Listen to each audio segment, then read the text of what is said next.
primus inter pares is a Latin phrase meaning first among equals. It is typically used as an honorary title for those who are formally equal to other members of the group but are accorded unofficial respect, traditionally owing to the seniority in office. Historically, the princeps senatus of the Roman Senate was such a figure and initially only bore the distinction that he was allowed to speak first during debate. Also, Constantine the Great was given the role of primus inter pares. However, the term is also often used ironically as self-deprecatingly by leaders with much higher status as a form of respect, camaraderie, or propaganda. After the fall of the Republic, Roman emperors initially referred to themselves only as princeps despite having power of life and death over their fellow citizens. Various modern figures such as the chair of the Federal Reserve, the Prime Minister of parliamentary regimes, the Federal President of Switzerland, the Chief Justice of the United States, and the Ecumenical Patriarch of the Eastern Orthodox Church fall under both senses, bearing high status and various additional powers while remaining still merely equal to their peers in important senses.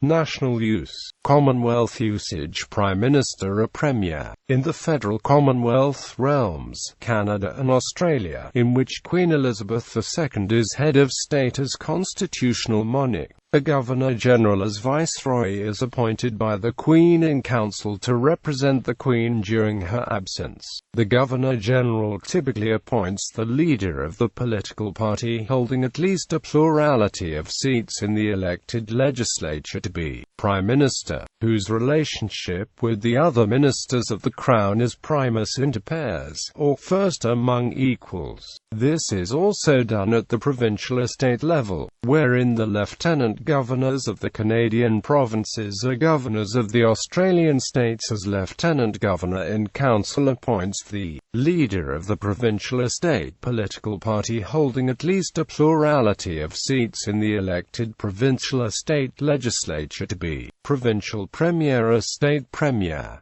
Federal and provincial estate viceroys in Canada and Australia. As federations, in Canada, lieutenant governors represent the Queen of Canada in each of the provinces, thus acting as the heads of state in the provinces. And unlike in Australia with the governors of the Australian states, the lieutenant governors in Canada are not appointed by the Queen in Council, but by the Governor-General on the advice of the Prime Minister of Canada. Known as the Governor in Council, this recognizes structurally the fact that the Australian states, unlike the Canadian provinces, had a previous existence as Crown colonies prior to Australian Federation in 1901.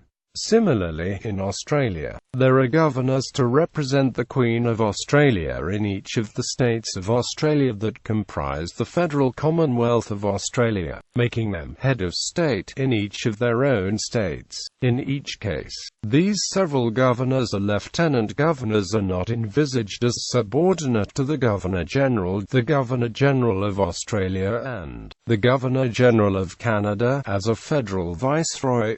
First among equals. Germany. Mayors of German city-states have traditionally acted as primus inter pares. In Hamburg, Lübeck and Bremen, which had been free imperial cities from the times of the Holy Roman Empire, the government was called Senate and the mayor was one senator amongst many, often referred to as President of the Senate rather than mayor. This ended in Lübeck with the incorporation into Prussia in 1937, while in a constitutional reform in 1996 the mayor of Hamburg was given broad powers to shape the politics of the Senate of Hamburg, thus ending his status as primus inter pares. However, in the city-state Free Hanseatic city of Bremen, which was created after the Second World War, the mayor has had a similar role in the Senate of Bremen. The same was true until 1995 for the governing mayor of Berlin among his colleagues within the Senate of Berlin. Japan, starting with the Meiji Constitution of 1885 as part of the Cabinet System Act, and lasting until the revision of the modern constitution in 1947. Japan. The Prime Minister of Japan was considered to be of the same rank as the other ministers who formed the cabinet. During this time, the Prime Minister was referred to as de Haituno Shuseki. Netherlands. The Prime Minister of the Netherlands is the chairman of the Council of Ministers and active executive authority of the Dutch government. Although formally no special powers are assigned, the Prime Minister functions as the face of the Cabinet of the Netherlands. Usually, the Prime Minister is also Minister of General Affairs.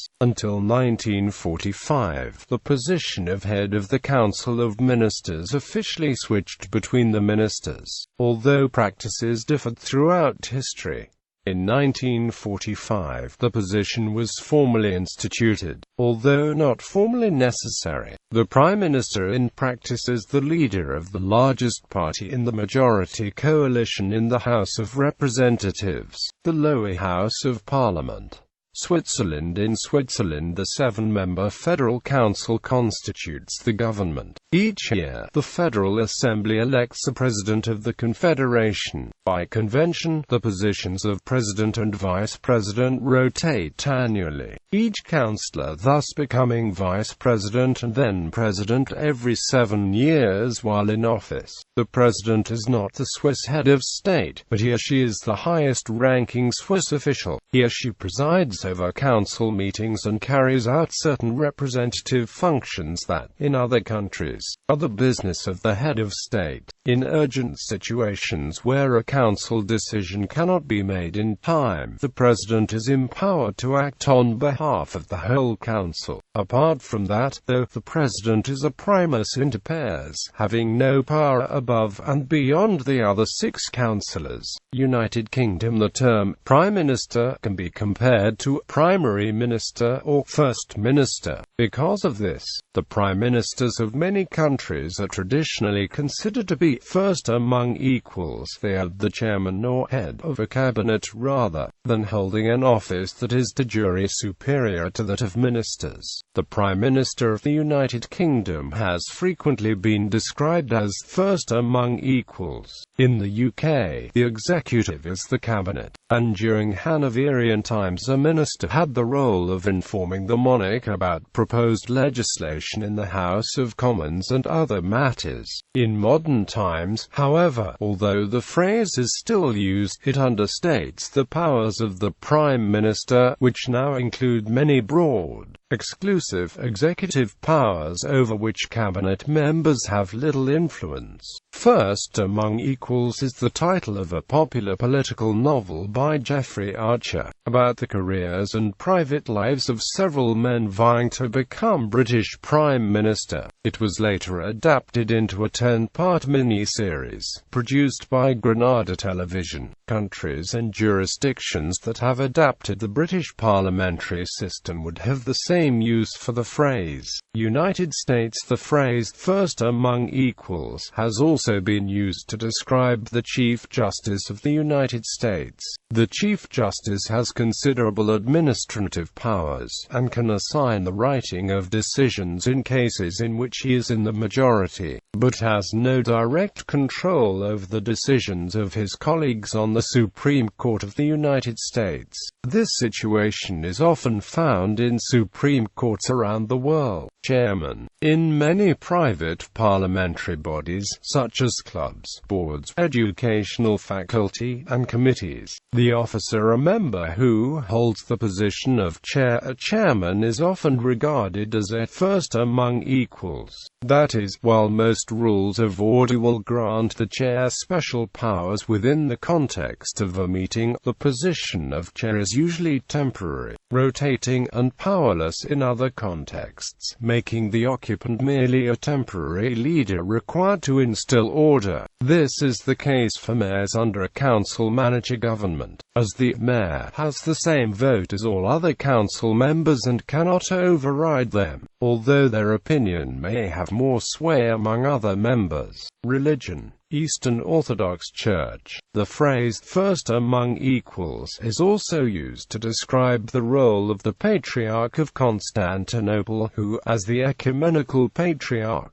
is the first among all the bishops of the Eastern Orthodox Church. He has no direct jurisdiction over the other patriarchs or the other autocephalous Orthodox churches and cannot interfere in the election of bishops in autocephalous churches, but he alone enjoys the right of convening extraordinary synods consisting of them to deal with ad hoc situations, and he has also convened well-attended pan-Orthodox synods in the last 40 years. His title is an acknowledgement of his historic significance and of his privilege to serve as primary spokesman for the Eastern Orthodox Communion. His moral authority is highly respected.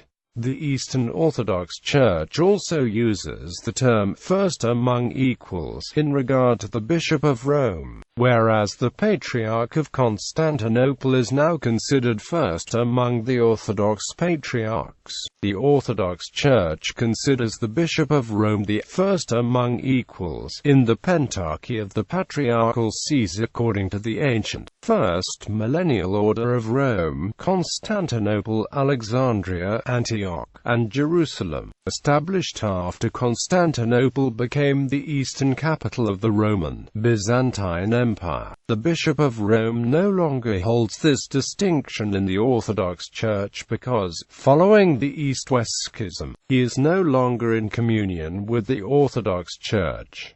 Catholic Church. The Roman Catholic and Eastern Catholic Churches consider the Pope to be the Vicar of Christ, successor of St. Peter, and leader of the bishops, successors of the apostles. As such, these churches do not see the Pope as being first among equals, but as actually holding an office above that of other bishops. This jurisdictional claim was one of the main causes of the East-West Schism in the Church, which became formal in 1054. The dean of the College of Cardinals in the Catholic Church is generally considered to be the first among equals in the college. Anglican Communion. In the Anglican Communion, the Archbishop of Canterbury is considered to be first among equals in his presidency over the Communion. The senior bishop of the 7 diocesan bishops of the Scottish Episcopal Church bears the truncated title Primus from Primus inter pares. Leading bishops, or primates in other Anglican churches are often said to be primus inter pares within the provinces,